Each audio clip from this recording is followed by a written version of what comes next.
Alright, so this is the last example for finding an equation of a hyperbola by hand. This is the hardest one, I guess, that it does require some algebra and the use of simultaneous equations. If you're not confident with simultaneous equations, you can check out some of the other tutorials on this YouTube channel. Just search simultaneous equations, or come see me for some help. But let's give a go with what we've got. So you're always going to be given 2 points. Here you can see them. And there's going to be one more piece of information they give you. It could be an A or a B or a C, and that could be labeled on the graph, given to you in an equation, or told to you in words. And from there you've got to make sure you can get an equation if you're not already given one.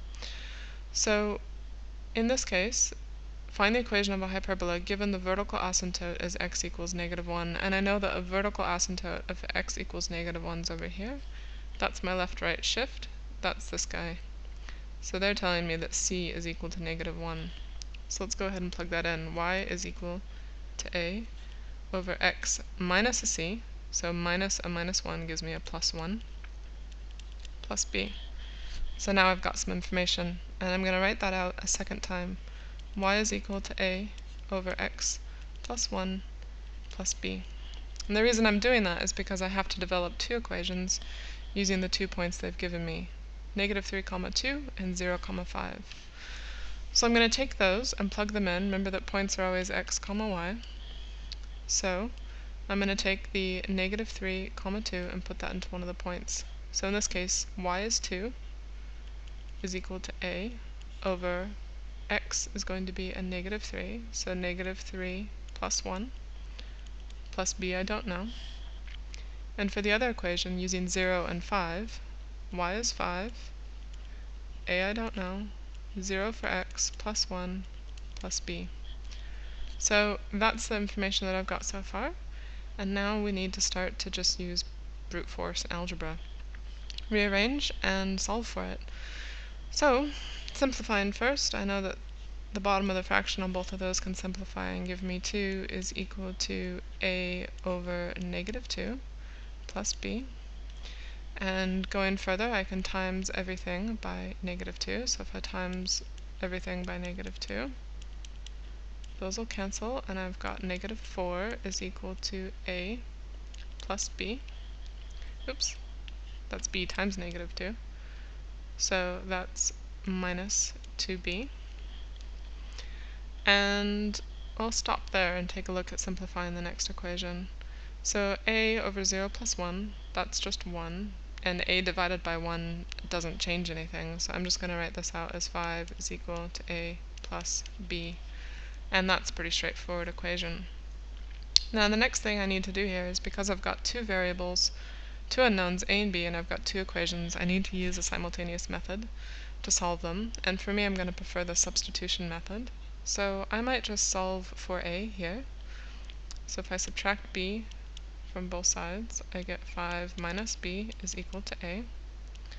And I'm going to take this 5 minus b, which is equal to a, and substitute it into a over there. Because I know that a is 5 minus b for both equations. It has to be true in both sets, so I'm just going to replace a with 5 minus b. So I've got minus 4 is equal to 5 minus b from there, minus 2b, the rest of that equation. Simplifying, that gives me minus 4 is equal to 5. Minus b minus 2b gives me minus 3b. Take the 5 to the other side. I've got minus 9 is equal to minus 3b. Divide by -3, divide by -3. Here I'm going to get 3 is equal to b.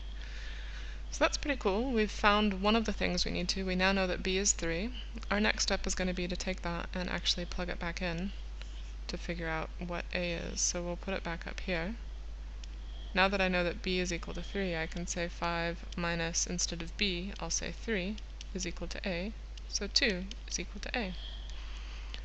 So I now know all the information, because this here was c. They already gave me that. So I can write out that equation as y is equal to a, which is 2, over x plus 1, and then plus 3. And just as a dummy check, look to see if it's reasonable. This graph would tell me the plus 3 that it's up 3. That looks like it could be up 3. and this plus 1 tells me that it would be to the left 1, and it does look like it might be left 1. So I can't know that for certain doing it the easy way, like I don't know those numbers because there's nothing that's been given to me, but just as a dummy check at the end, make sure that it looks reasonable as well. And there's your equation.